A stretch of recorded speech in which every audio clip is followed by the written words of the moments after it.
Yo, what's up guys, your boy Nitrostorm here, welcome back to Snowbreak Containment Zones. As you can see in front of you, it's now day 14 from launch for Snowbreak Containment Zone, and as you can see I'm already level 57, and I thought it would be a good time to just give like a 2-week review and my personal thoughts on this game, right? I'll try not to be biased, but you know, I can only go from my personal experience. But first we'll go through every aspect of the game. Hopefully I don't miss anything, right? So first things first, we'll go through the different modes that you can play in this game. So first off, you have the main story, classic, right? This is where you're going to be your main source of progression. So after clearing many different chapters on normal mode, you'll start to unlock more game modes such as Operation, Dispatch, Personal File, and Gigalink, right? And only until after finishing chapter 8 would you have everything in Operation maxed out. But in chapter 7 you'll have most of these last stages unlocked, just last to not having their final stages unlocked until chapter 8 in normal mode. And then in hard mode, these stages cost 0 stamina to run, so you can do these whenever you want, and you can get nice rewards from it as well. Obviously, just keep in mind, things will get more difficult as well. Now, once you finish the main story and stuff, that's when you'll start going to Operation, where you'll be... This is your TLDR, your main grinding stages, where you'll use your stamina on the top left here. Well, they call it presence in this game, but it's basically your stamina system, and this is where you'll use it. Now, for just some tips for the digicash, at least from hard difficulty all the way to abyss difficulty, the ratio between stamina used, player EXP gained, and digicash gained is exactly the same from hard all the way to abyss because of the ratios. And so once you reach hard difficulty, you can actually just start grinding this and using up all your energy, even if you're new to the game, and your usage isn't actually going to be bad because the ratio is the same. So you can use this if you're worried about being inefficient with your stamina. Just farm this, because for the other stages, I believe for both operative and weapon EXP materials, the last stage has the best ratio. And then for weapons, however, easy, as low as easy stage, this is the most efficient stage for getting the green rarity synthetic particles. You actually want a lot of this when you're initially upgrading your weapons, but then later on, once you start needing blues and purples, obviously you want to go to abyss difficulty. Now, when it comes to the neuron stages, I believe abyss difficulty again is the most efficient stage, but you're going to need to farm this earlier on anyway, so don't hesitate to do some of these early stages just 1 or 2 times to unlock the neurons for your characters to help you progress. And then lastly, you have the logistics stage. Again, pretty straightforward. However, on Nightmare, you can start getting your 5 stars already, your gold rarity logistics guaranteed, right, per Nightmare run. But I prefer doing Abyss solely because of the reason why you get 20 of the research progress, right, 20 progress per run. It's just a nice number, meaning you get 1 guaranteed, not really choice, but guaranteed 1 random piece from a select set.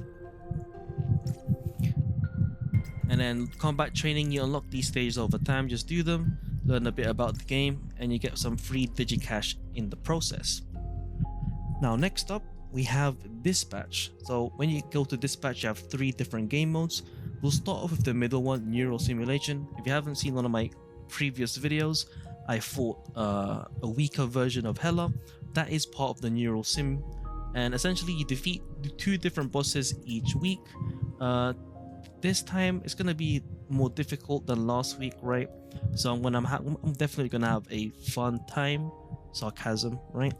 But yeah, essentially the minimum score you want to get is 10,000 points, but don't fret if you can't get 10,000 points. The first threshold I recommend you to get would be 10, 20, 38, 47 is 3,000. No, 4,000 points.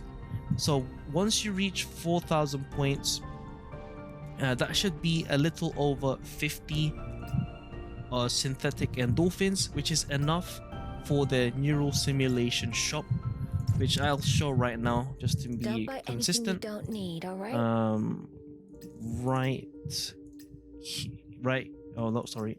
Right here in neural sim.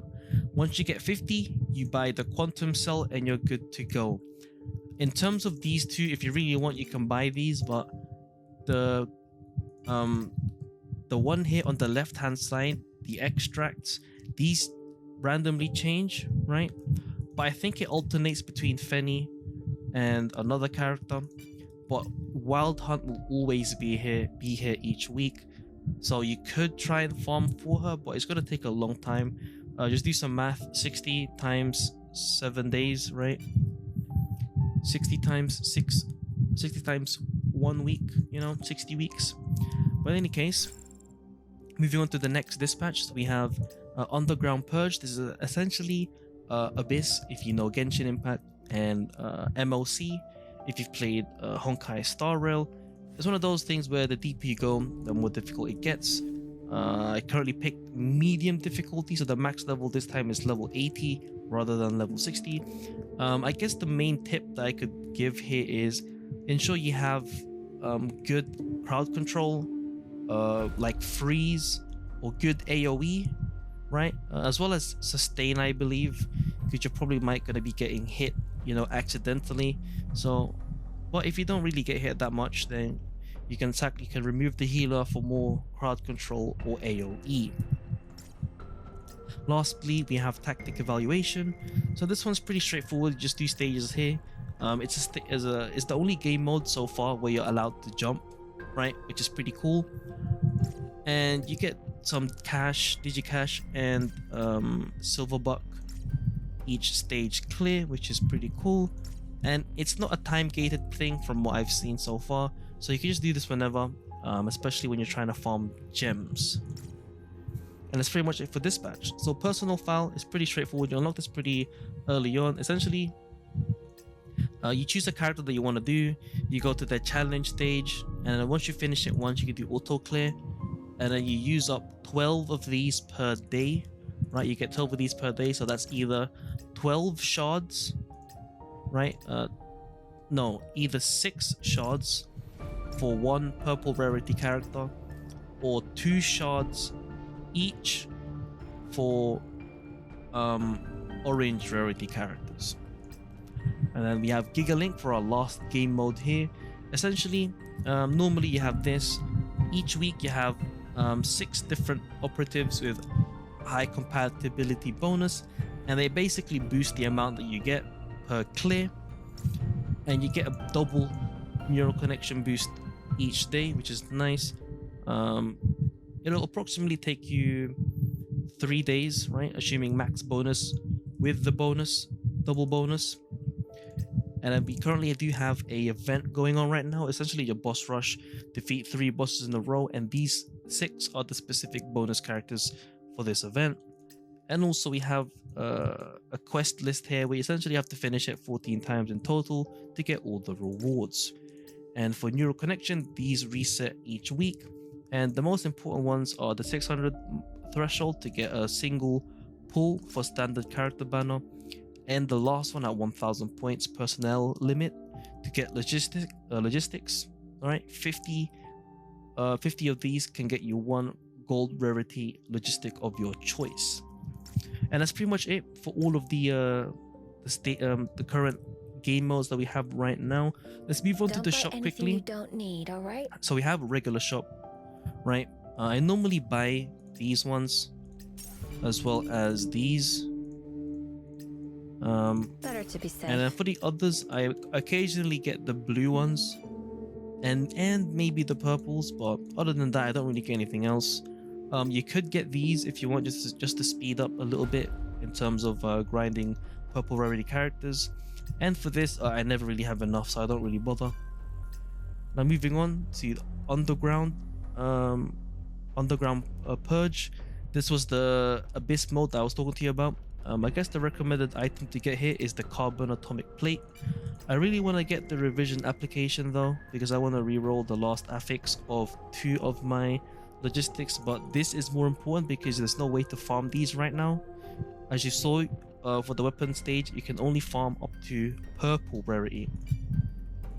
And Neural Sim I already shown you, and now we have these.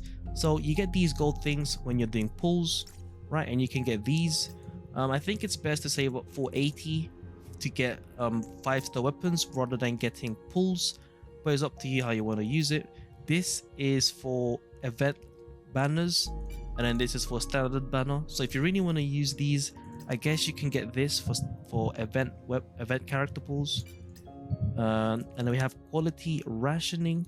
This is another currency that you get from doing pulls. I just recommend getting the last 3 that you see that I've already bought.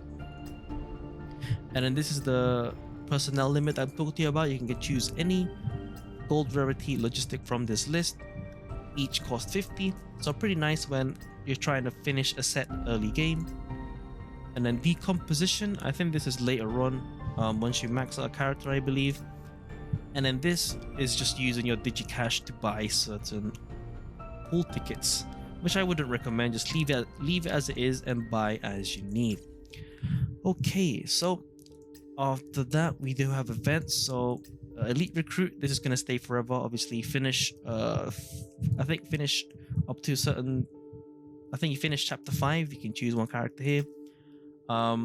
There's just the event here just to, you know, make you a little bit more proactive in the base game mode, and that's the event. And that's the banner, the 14-day login, and then just daily check-in here. So speaking of base, we'll do that real quick. So this this thing is where you just go around here in the base. You can, you know, chill, and you know, all of the characters that you've pulled will stay here, right? And then occasionally, every 2 days, these little yellow cube things will spawn. You pick those up, you get these Tetris shapes, and then what you do with those Tetris shapes, you go to this person right here called Caroline. You go to info source analysis and essentially just try and complete your puzzle, right, by doing these sorts of things. I could even do something like that, right? And then once you finish it, you can get these tickets called opal vouchers. And to use these, actually, well, I'll just let you know, you can do exchange with other people, and you can get gifted by them as well. So you can technically cheese this if you make new accounts. Info source salvage, I don't recommend doing that. It's a waste. And now finally, you go to GG. You go to GG selection. This is where you use your opal vouchers to buy their furniture to increase their comfort level, or I guess that's their friendship. And then you get key cards doing hard mode. I'm currently waiting for Sherno to put her in the 5th room here. And once you do that, your comfort level is going to increase over time. I'm just trying to get level 10 to get the mini Yime icon, and that's pretty much it. So that's pretty much all of the gamers that we have so far. The last thing that I haven't talked about yet, the last few things, are Echo. So we've got to start off with Echo. So I haven't finished the beginner banner, but I'm not going to do that. Event character banner, pretty straightforward, you know, 50-50, right? Just showing the rules here. Feel free to pause, but TLDR 50-50. If you fail it, next character guaranteed. Same deal for the weapon. Feel free to pause whenever you want. Here are the details. Again, 50-50 if you get a 5-star. If you don't get the weapon, next weapon is guaranteed. Standard banner for characters, again, very straightforward. No 50-50 or anything because you can't choose your featured rate up. So one random 5-star if you get a 5-star in standard from the list of 5 stars here. Now for soft pity, I think they have a soft pity probably -15 compared to the maximum pity. I believe that's just from my guessing and from what I've seen in the closed beta, but I'm not sure if they've changed it since. And then last but not least, we have the standard weapon banner. So this one's pretty nice, mainly because you can choose your rate up orange, right? I went for Space Cowboy, of course, for Yao. Again, 50-50. If you fail it, the next one is guaranteed. I guess the minus here is that I don't get enough pulls, or at least it takes a long time to get pulls for the weapon banner. So far, I think that the amount I've done in total is about 30 pulls. So 30 pulls using only tickets, by the way. So as you can see, the gain is pretty low. Obviously we also have a battle pass, you know, pretty straightforward thing. You get rewards and stuff, up to you if you want to get or not. Friends list, pretty nice to have. You can get free energy, right? Free energy by doing that. You can go here just to see any updates, upcoming updates, or updates that they've already done in detail from here. But you can just go to Twitter for the, I guess, for the latest news. And then lastly, tasks. You know, these are dailies. You can get 50 gems a day. And then weeklies, from the looks of it, you get a nice number of pulls, a nice number of digicash here. I'm not sure what they total, but I think you get a lot of these. Probably enough to do, like, I guess, half a multi perhaps. You know, just from visualization, probably half a multi, which is pretty nice in a week. Or slow, depending on what you're used to. But yeah, that's pretty much it. I believe I've covered as much as I can, other than the archives. You can essentially use this just to, you know, just to get some intel, but you can't really look at characters you don't own, so it's not really as useful as it is. But it is useful for taking a look at logistics, just to see what you know, what set they have, right? If you don't have them all, you can take a look early, and you can also take a look at weapons, right? Just to see which one you want. The only thing you can't do is look at characters that you don't own. But yeah, you know, this is just for archiving, you know, like a gallery, just all of the stuff that you've done already, you know, just a nice thing, just a collection purpose kind of deal. Okay, so now we've really covered everything. Apologies if this video took too long, but it is just a review on what this game is about so far. And now we're moving on to the final part of this video, is my thoughts. So overall, this game has been a fun experience. I think clearly stated by my current player level, I think if I didn't really like that game that much, like, you know, since I was a player that started from day one, if I really didn't like it, then my player level wouldn't be this high, right? But yeah, outside of that, the game's been pretty fun. The most challenging stages for me are basically Underground Purge for Jotun Tunnel and Neural Simulation fighting hard bosses. Especially for this week, I'm gonna have a lot of fun, you know, sarcasm activated. But yeah, that's pretty much it overall. If I had to rate the game out of 10 right now, I'd probably give it I think an 8, right? There's some, you know, very slight issues, I guess. One of them being, you know, the free-to-play gain, right? I'm not sure how they're gonna handle the free-to-play gain later on, but for the time being, it feels kind of slow in terms of the amount of digicash you can get over time. As you can see, this is like nowhere near enough for a multi. It's like 2,000 digicash, sorry, 1.6k, I think, 1.6k digicash for a multi. So I don't even have enough for a guarantee. So, you know, that is one big minus in my opinion. In terms of gameplay, I think it's pretty nice overall. One of the other minuses is that mobile gameplay is still not that great, right? It still feels a little clunky. Unfortunately, I wasn't a mobile gamer for the closed beta, so I wasn't able to give my inputs there. I was only able to play the PC version, so I had no idea how the mobile version was going to be like. So unfortunately, I guess I'll have to work on that still. But yeah, overall, I like the game. I'm obviously going to keep on playing it. Hopefully I'll be able to cheese. Well, not really cheese, but hopefully I'll be able to finish Neural Sim. But outside of that, that's the end of the video. If you enjoyed this video, do let me know in the comments below. You know, leave a like, subscribe, and all that good stuff. If you got any more questions in regards to Neural Sim or anything in general, like other games, you know, do let me know in the comments below. It's been your boy Nitrostorm. I'll see you guys in the next stream or video. Peace.